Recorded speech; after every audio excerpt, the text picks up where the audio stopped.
Shakespeare se servent des figures de Socrate et d'Hamlet, sans qu'on sache si ces deux personnages défendent ou non les théories de leurs auteurs, pour présenter la thèse selon laquelle l'art serait un miroir de la réalité.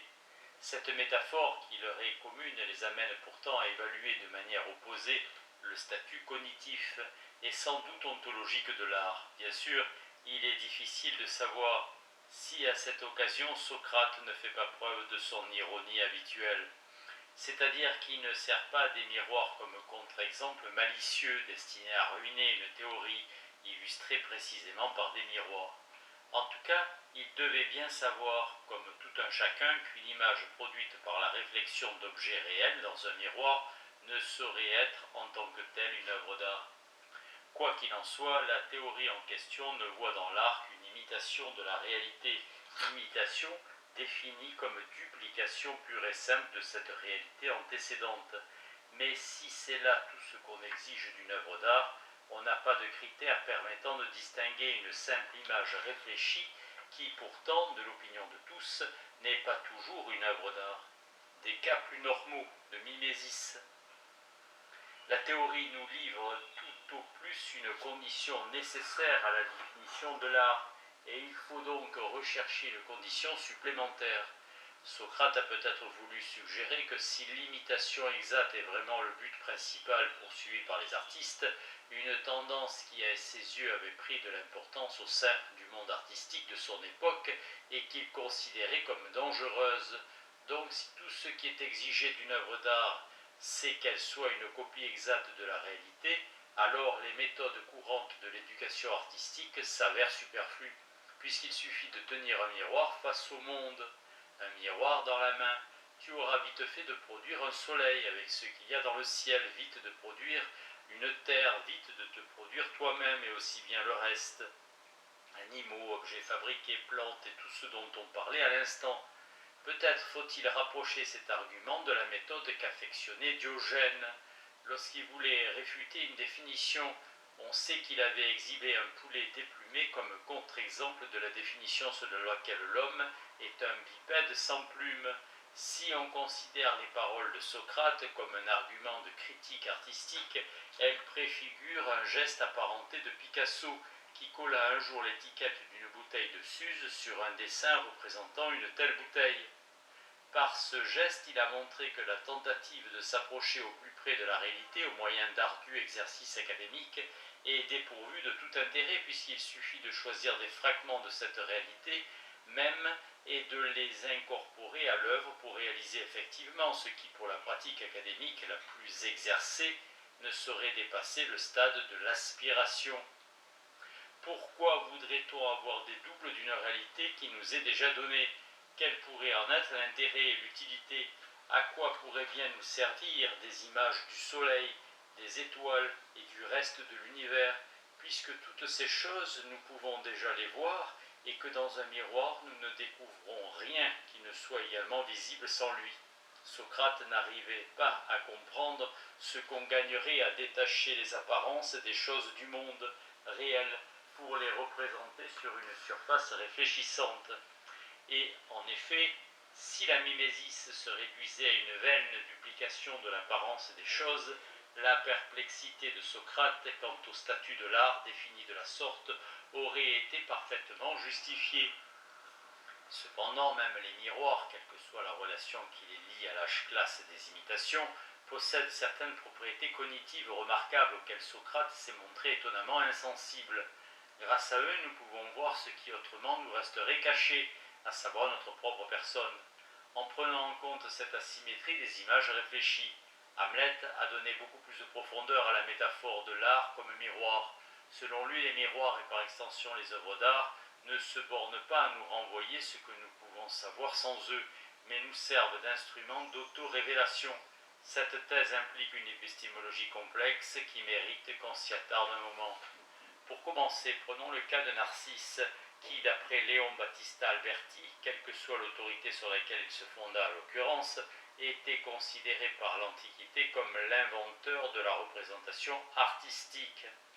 Si tel est le cas, Socrate, dans sa discussion, reflétait bien les idées de son époque. Bien entendu, Narcisse était en fait tombé amoureux de lui-même, mais au début il ne savait pas que l'objet de sa passion était lui-même.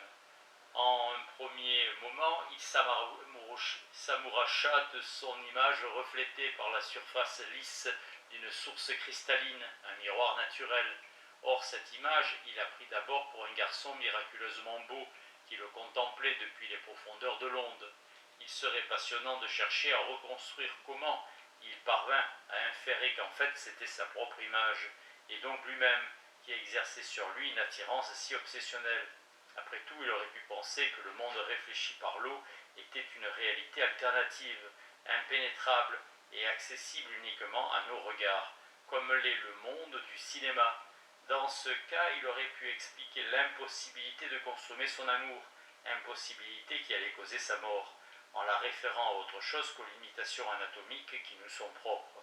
Mais telles que les choses se sont effectivement passées, c'est bien la connaissance qu'il avait acquise de lui-même qui causa sa mort, exactement comme l'avait prédit Tirésias.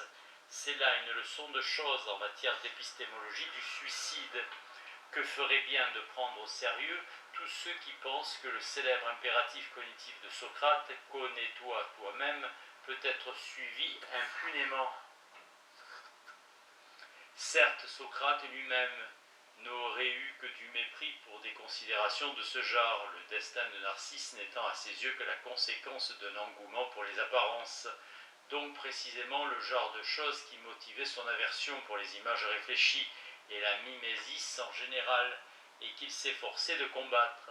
L'autocatexie de Narcisse serait donc uniquement une leçon de choses concernant cet engouement, bien qu'il soit curieux que Narcisse ne soit pas tombé amoureux du son de sa propre voix, ce qui a été, on le sait, l'infatuation regrettable de la nymphe Écho.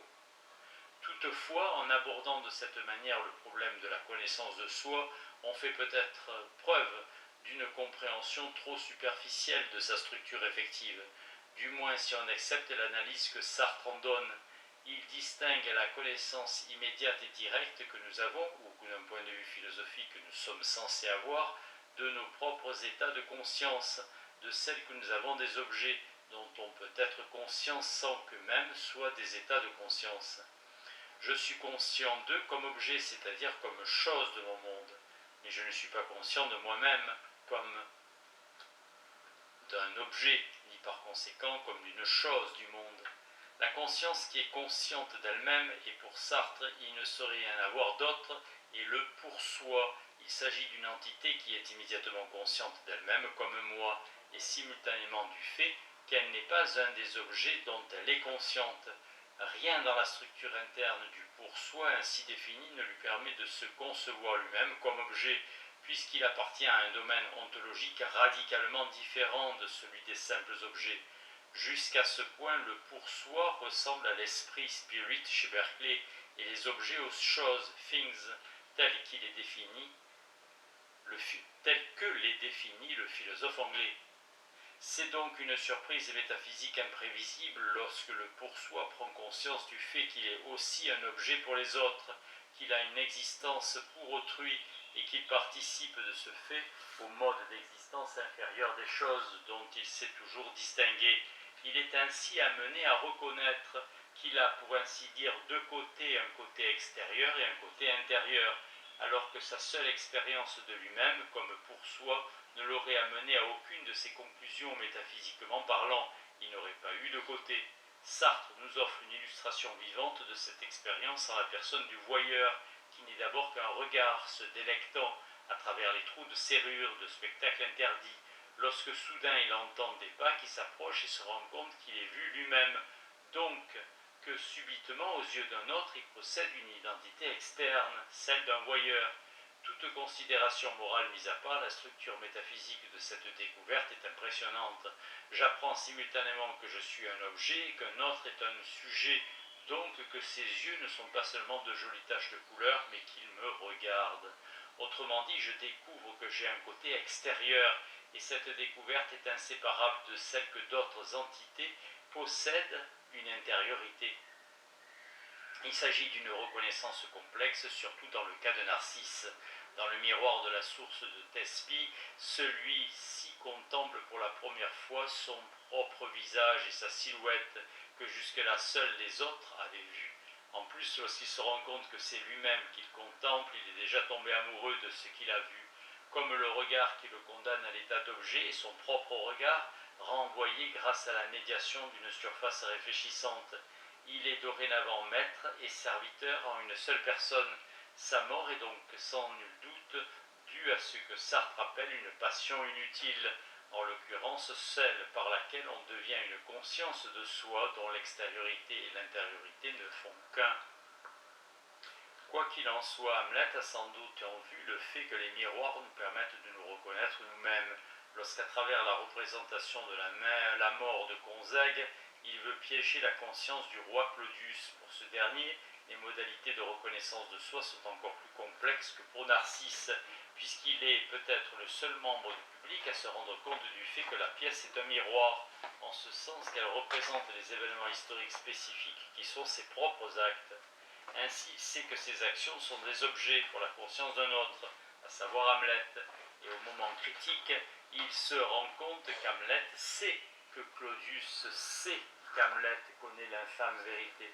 Il s'agit d'une situation extraordinaire où plusieurs consciences se piègent l'une l'autre, mais pour cette raison précisément, il est difficile d'en tirer une conclusion générale capable d'induire une bonne théorie de l'art, fût-ce seulement de l'art mimétique.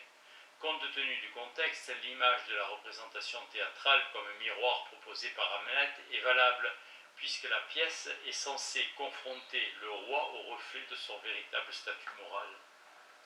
Mais l'attitude de Claudius face à cette représentation théâtrale est différente de celle des autres membres du public. Ceux qui ont lu Aristote y voient peut-être l'imitation d'une action.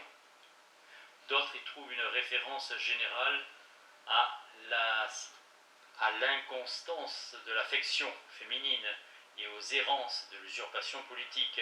D'autres encore la considèrent simplement comme une distraction pour courtisans.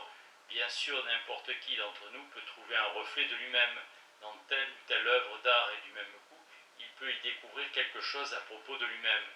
Mais dire que le torseau archaïque d'Apollon, qui a inspiré les lignes si saisissantes à Rilke et qui l'amena à changer sa vie, et l'image miroir du poète, ne peut se faire qu'en forçant le sens de cette expression. Je suppose qu'il a vu sa douceur réfléchie par la puissance de la statue, car il n'y est de point qui ne te voit. Une paillarde pourrait de même voir le reflet de son propre avilissement dans un tableau représentant la Sainte Vierge. Mais comme le montrent les analyses de Sartre, nous n'avons pas besoin de l'art pour atteindre cette sorte de conscience de soi. C'est donc à la fonction duplicative, qu'elle soit superficielle ou non, des miroirs et donc des œuvres d'art mimétique qu'il nous faut retourner. Ce n'est sans doute qu'au prix d'un ajustement métaphysique extraordinaire que Platon aurait pu intégrer notre apparaître à notre être, et en tout cas il est frappant que Platon et Shakespeare, dans sa déclaration finale, font figurer l'art, les apparences et les images réfléchies et les songes au niveau ontologique le plus bas, ce cortège insubstantiel.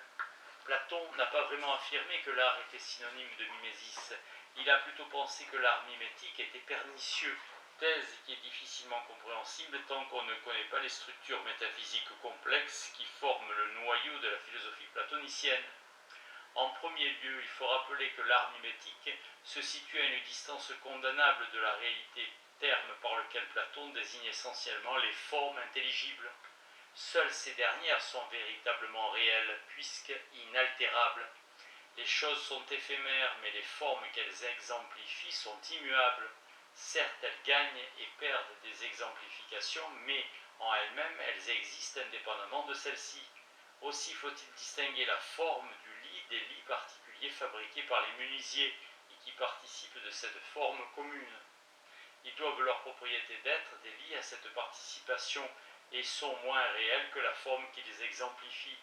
Quant aux imitations des lits, elles n'exemplifient même pas la propriété d'être un lit, elles donnent seulement l'impression de le faire, et en tant qu'apparence d'apparence, elles se trouvent deux échelons au-dessous de la réalité et ne peuvent donc prétendre qu'au statut ontologique le plus bas. Mais dans la mesure où les productions des artistes charment les amateurs d'art avec des choses qui ne valent guère mieux que des ombres d'ombre, elle les détourne non seulement du monde des objets communs, mais surtout du domaine plus substantiel des formes qui seules rendent intelligible la réalité commune.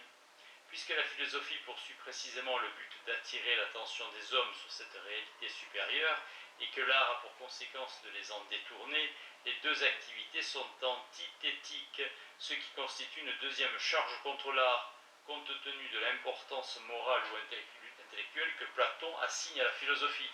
Enfin, parlant en thérapeute avant l'heure, autant qu'en véritable philistin, il insinue que l'art mimétique est une sorte de perversion, une activité de remplacement déviée et compensatoire à laquelle s'adonnent tous ceux qui, comme pis-aller, se contentent d'imiter ce qu'ils sont capables d'être. Car, demande Platon, qui choisirait l'apparence d'une chose plutôt que la chose elle-même? Qui se contenterait de l'image d'une personne s'il pouvait l'avoir à sa disposition, pour ainsi dire en chair et en os? Qui préférerait prétendre être ceci ou cela plutôt que de l'être réellement? On pourrait résumer son opinion par ces mots: ceux qui en sont capables réalisent les choses, ceux qui en sont incapables les imitent.